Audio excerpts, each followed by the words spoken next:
Good morning mga manenay. So, nag-ready ko pa kagto sa school. O na, okay, mo na. Eskwela na, mon. So, 7:58, nag-abot si Megan yo. Managsugod na ang flag ceremony. Kaya manog alasutso na. Malabay na lang gid ko, pero damo pa estudyante sa alagyan.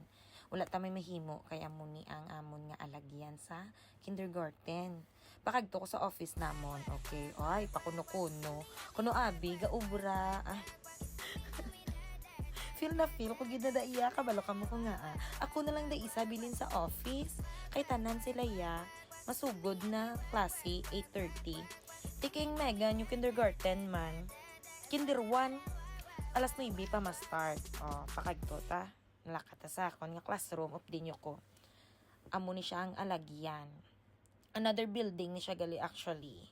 So ang amo niya classroom amo ni Kinder 1, Section 1 ang mga estudyante ko. Syempre, dapat Section 1. Sa Section 1 gid ko.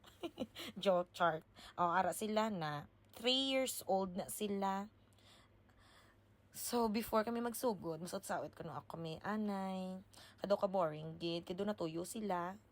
Pati ka na. Actually, subject, inanamon yung music and movement. 30 minutes.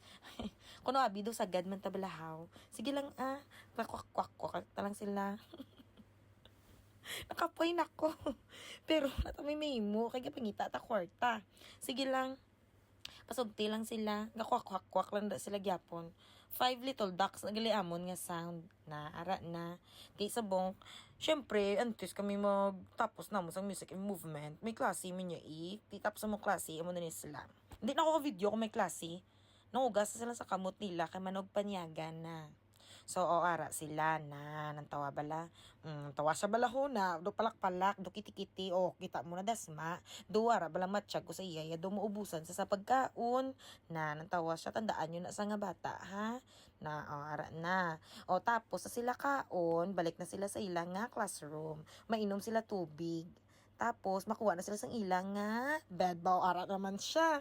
Hindi naman sa kapahuway. Kagina ka pa, ha? Oo, kita mo, wala pa sa natakan. Sige pa, Pati ka na, okay, ara na. Tapos nako, mabalik na ko sa akon nga, or sa amon nga office. Ara na, diba? Nagbabay-babay pa ko, do estudyante ko, gid ko no. Hindi ko man to sila kilala. Okay, bye-bye.